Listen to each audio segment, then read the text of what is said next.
ওম নমো ভগবতে বাসুদেবায়। এই পৃথিবীতে জন্ম নেওয়া, মরণ, পাপ, পুণ্য এইসব শুধু বাহ্যিক ঘটনা নয়, এগুলো আত্মার যাত্রার অংশ।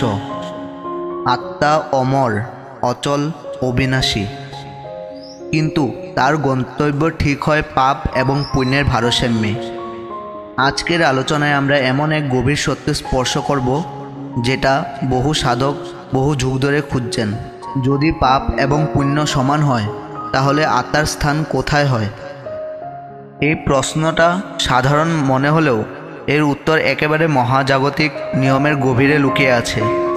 শাস্ত্র, উপনিষদ, পুরাণ এবং আধ্যাত্মিক সাধনা গ্রন্থে এই বিষয়ে পরিষ্কারভাবে নির্দেশ দেওয়া হয়েছে, তবে গভীর অনুধাবন ছাড়া তা বোঝা যায় না।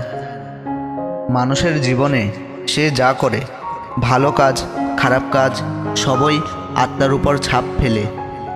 পুণ্য তার আত্মাকে হালকা করে, ঈশ্বরের দিকে এগিয়ে নিয়ে যায়, আর পাপ আত্মাকে ভারী করে তোলে, যেটা তাকে নিচের দিকে টেনে আনে। কিন্তু ধরো, যদি একজন মানুষের জীবনে পাপ এবং পুণ্য দুটোই সমান হয়, তখন কি হয়? তখন আত্মা আটকে যায়, মুক্তি হয় না, দণ্ডও হয় না, আবারও জন্মের পথে তাকে পাঠানো হয়। এই অবস্থার নামই মধ্যলোক। এটা এমন এক স্তর যেখান থেকে আত্মা না তো উপরের দিকে ঈশ্বরের গৃহে উঠতে পারে, না তো একেবারে পাতাল তামসিক নরকে যায়।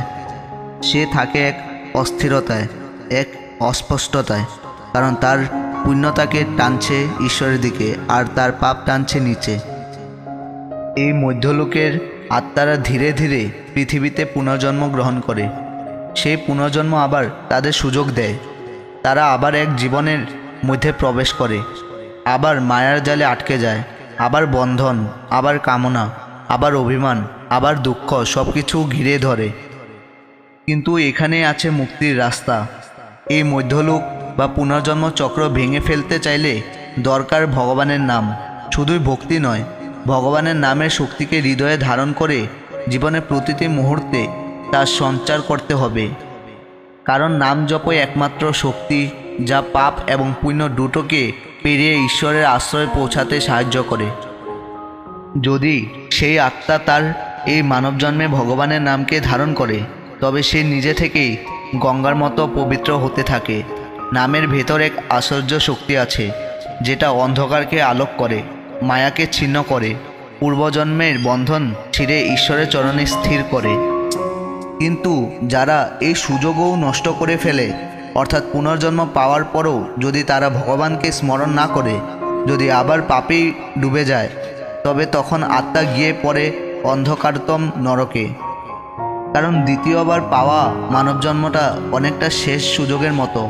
এখানে ব্যর্থতা মানেই আত্মার গভীর অবনতি। তাই বলা হয়, জন্ম, মৃত্যু, পাপ, পুণ্য সবই আত্মার পথ। কিন্তু সেই পথে সবচেয়ে গুরুত্বপূর্ণ মোড় হচ্ছে স্মরণ। ভগবানের নাম স্মরণ করলেই সেই আত্মা উদ্ধার হয়।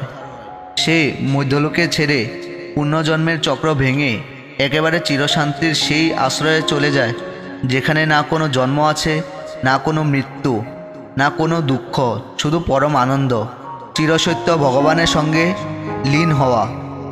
শেষ কথা এই যে, যদি কখনো শোনো কেউ এমন ছিল যার জীবনে পাপ পুণ্য সমান ছিল, তাহলে জেনে নিও তার আত্মা মধ্যলোকে অপেক্ষা করছে একটি নতুন শরীরের, নতুন জন্মের। কিন্তু তার পরিণাম নির্ভর করছে একটি মাত্র জিনিসের উপর, সে ভবিষ্যতে ভগবানের নাম নেবে কি না। কারণ নাম জপই একমাত্র দীক্ষা, যা আত্মাকে করে তোলে পবিত্র এবং মুক্তির পথে এগিয়ে নিয়ে যায়। ভিডিওটি যদি হৃদয়ে স্পর্শ করে, তাহলে অবশ্যই শেয়ার করুন, সাবস্ক্রাইব করুন এবং মনে রাখবেন, ভগবানের নামই একমাত্র পথ। ভগবান আপনাদের সকলের জীবনকে আলোকিত করুন। জয় শ্রীকৃষ্ণ।